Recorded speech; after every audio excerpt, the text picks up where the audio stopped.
योग अभ्यास रोगों के निवारण और उपचार में बहुत प्रभावी है, जैसा कि कई अनुसंधानों द्वारा प्रमाणित किया गया है। योग अभ्यास से पहले चिकित्सक से निश्चित रूप से परामर्श करें और योग्य योग शिक्षक की देखरेख में ही अभ्यास करें। योग अभ्यास के साथ साथ संतुलित जीवन और सात्विक आहार भी रोगों के निवारण और उपचार में सहायक होते हैं। नेत्र तनाव और दृष्टि समस्याओं से निवारण और उपचार के लिए योग आसन, नेत्र शक्ति विकासक, शीर्षासन, सर्वांगासन, वृक्षासन, मयूरासन और हलासन। नेत्र शक्ति विकासक कंप्यूटर और टेलीविजन के आगमन के साथ ज्यादातर लोगों को कंप्यूटर पर ज्यादा काम करने के कारण और ज्यादा टेलीविजन देखने के कारण आंखों में तनाव महसूस होता है। नेत्र शक्ति विकासक से आंखों में तनाव कम होता है और दृष्टि बेहतर होती है। नेत्र शक्ति विकासक का अभ्यास बैठकर या खड़े होकर किया जा सकता है। पूर्व दिशा की ओर मुंह करके आरामदायक स्थिति में बैठ जाएं। सुबह उगते सूरज का समय सबसे उपयुक्त माना गया है। पैरों को आगे की तरफ फैलाकर पंजे जोड़कर आरामदायक स्थिति में बैठ जाएं। अब दोनों हाथों को बगल में कंधे के स्तर पर और जमीन के समानांतर फैलाएं।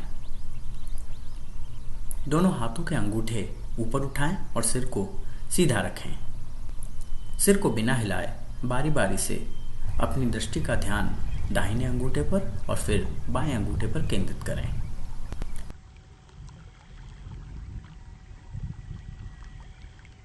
बाईं और बाएं हाथ को कंधे के स्तर पर और जमीन के समानांतर फैलाएं। दाहिने घुटने पर दाहिने हाथ को रखें। दोनों हाथों के अंगूठे ऊपर उठाएं और सिर को सीधा रखें। सिर को बिना हिलाए बारी बारी से अपनी दृष्टि का ध्यान दाहिने अंगूठे पर और फिर बाएं अंगूठे पर केंद्रित करें। दाहिनी ओर दाहिने हाथ को कंधे के स्तर पर और जमीन के समानांतर फैलाएं। बाएं घुटने पर बाएं हाथ को रखें। दोनों हाथों के अंगूठे ऊपर उठाएं और सिर को सीधा रखें। सिर को बिना हिलाए बारी बारी से अपनी दृष्टि का ध्यान बाएं अंगूठे पर और फिर दाहिने अंगूठे पर केंद्रित करें।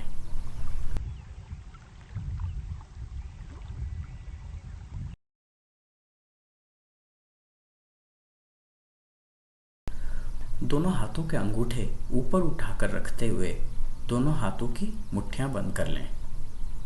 दोनों हाथों को दोनों घुटनों के ऊपर रख लें।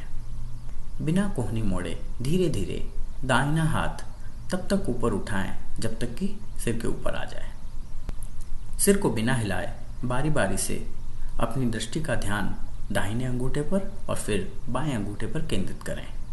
ऐसा 5 बार दोहराएं।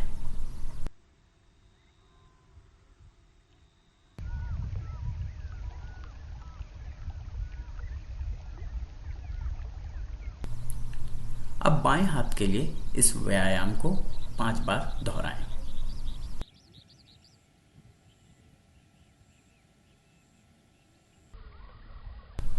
नेत्र शक्ति विकासक से दृष्टि में सुधार होता है और नेत्र रोगों को दूर करने में उपयोगी।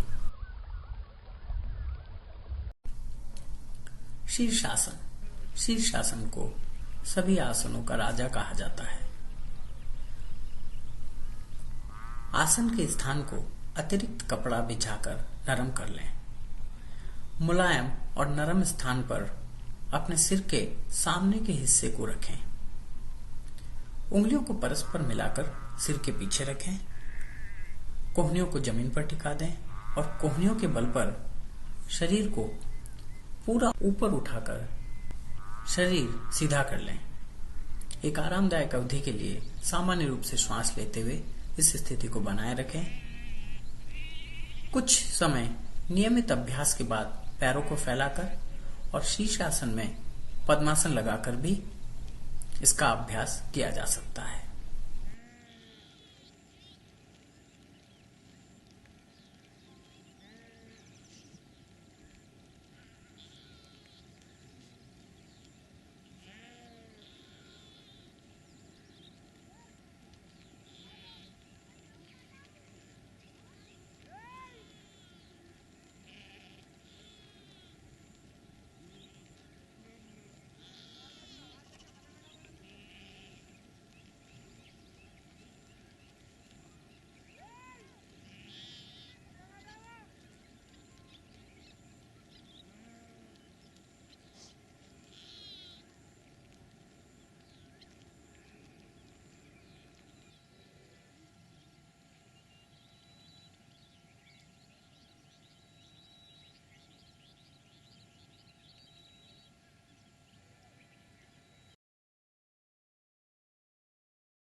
शीर्षासन के अभ्यास से शरीर के सभी रोग दूर होते हैं, जैसे खांसी, बाल झड़ना, कशेरुका संधि शोथ, नेत्र, त्वचा और मस्तिष्क संबंधी रोग।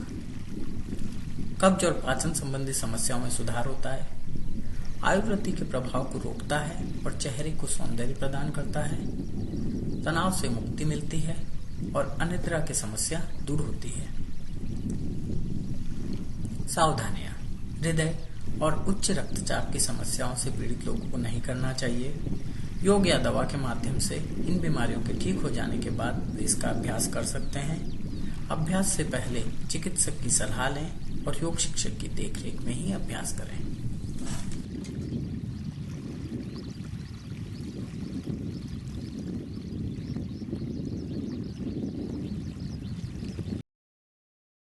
सर्वांगासन। हाथों और पैरों को सीधा रखते हुए जमीन पर लेट जाएं। दोनों हाथों को पैरों के दोनों ओर ऐसे रख दें कि दोनों हथेलियां जमीन को पूरी तरह छुएं। बिना घुटने मोड़े पैरों को ऊपर उठाकर सिर से परे ले जाएं और पंजों को जमीन पर टिका दें। एक आरामदायक अवधि के लिए सामान्य रूप से श्वास लेते हुए इस स्थिति को बनाए रखें। सर्वांगासन मोटापे के उपचार में सहायक। गर्दन, पैरों, घुटनों, कंधों और कमर को मजबूती प्रदान करता है, रक्त परिसंचरण सुधरता है और त्वचा संबंधी रोगों के उपचार में उपयोगी, पसीने की दुर्गंध को दूर करता है, अम्लपित्त, पाचन, मधुमेह, अनिद्रा, बवासीर, कशेरुका संधि शोथ, गलसुओं की सूजन और दृष्टि संबंधी समस्याओं के निवारण और उपचार में सहायक। सावधानियां। हृदय और उच्च रक्तचाप की समस्याओं से पीड़ित लोगों को नहीं करना चाहिए। योग या दवा के माध्यम से इन बीमारियों के ठीक हो जाने के बाद वे इसका अभ्यास कर सकते हैं। अभ्यास से पहले चिकित्सक की सलाह लें और योग शिक्षक की देखरेख में ही अभ्यास करें। वृक्षासन। दोनों हाथों के बीच में कंधों की चौड़ाई जितनी दूरी रखते हुए हथेलियों के बल पर शरीर को संतुलित करें। एक आरामदायक अवधि के लिए सामान्य रूप से श्वास लेते हुए इस स्थिति को बनाए रखें। वृक्षासन के अभ्यास से हाथों को मजबूती मिलती है और सिर के क्षेत्र में रक्त परिसंचरण सुधरता है, साइनस और सर्दी के उपचार में सहायक, आंख, सिर, नाक, कान और मुंह की क्रिया में सुधार होता है, कब्ज और पाचन संबंधी समस्याओं में सुधार होता है, त्वचा और नेत्र संबंधी रोगों को दूर करने में सहायक, कशेरुका संधि शोथ और गलसुओं के सूजन के उपचार में उपयोगी। सावधानियां। हृदय और उच्च रक्तचाप की समस्याओं से पीड़ित लोगों को नहीं करना चाहिए। योग या दवा के माध्यम से इन बीमारियों के ठीक हो जाने के बाद वे इसका अभ्यास कर सकते हैं। अभ्यास से पहले चिकित्सक की सलाह लें और योग शिक्षक की देखरेख में ही अभ्यास करें। मयूरासन। दोनों पैरों के पंजे जोड़कर घुटनों के बीच में कंधों की चौड़ाई जितनी दूरी रखते हुए बैठ जाएं।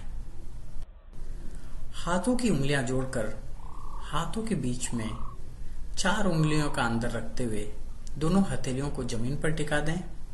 दोनों कोहनियों को जोड़कर नाभि के पास ले आएं। कोहनी पर सारे शरीर का वजन संतुलित करें और पैरों और घुटनों को जमीन से ऊपर उठा लें। आरामदायक अवधि के लिए सामान्य रूप से श्वास लेते हुए इस स्थिति को बनाए रखें।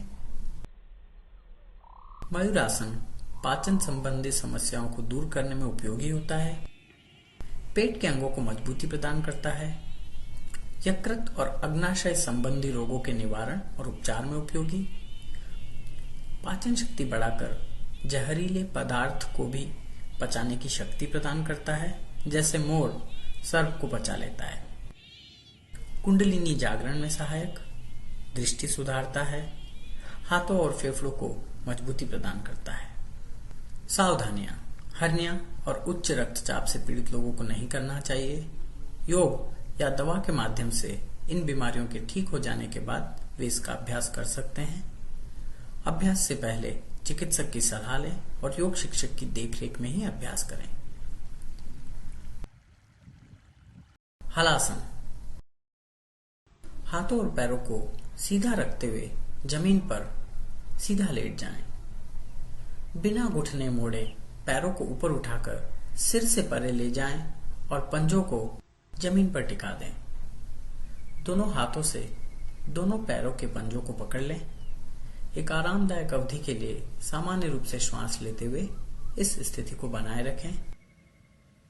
हलासन के अभ्यास से रीढ़ की हड्डी लचीली होती है, पेट कम करने में और पेट से वायु निकालने में सहायक, शरीर में रक्त परिसंचरण सुधरता है, गर्दन और कंधों को मजबूती प्रदान करता है, दृष्टि में सुधार होता है, मासिक धर्म विकार के निवारण और उपचार में सहायक। सावधानियां। मेरुदंड और कटिस्यानुशूल दर्द की समस्याओं से पीड़ित लोगों को नहीं करना चाहिए। योग या दवा के माध्यम से इन बीमारियों के ठीक हो जाने के बाद वे इसका अभ्यास कर सकते हैं। अभ्यास से पहले चिकित्सक की सलाह लें और योग शिक्षक की देखरेख में ही अभ्यास करें।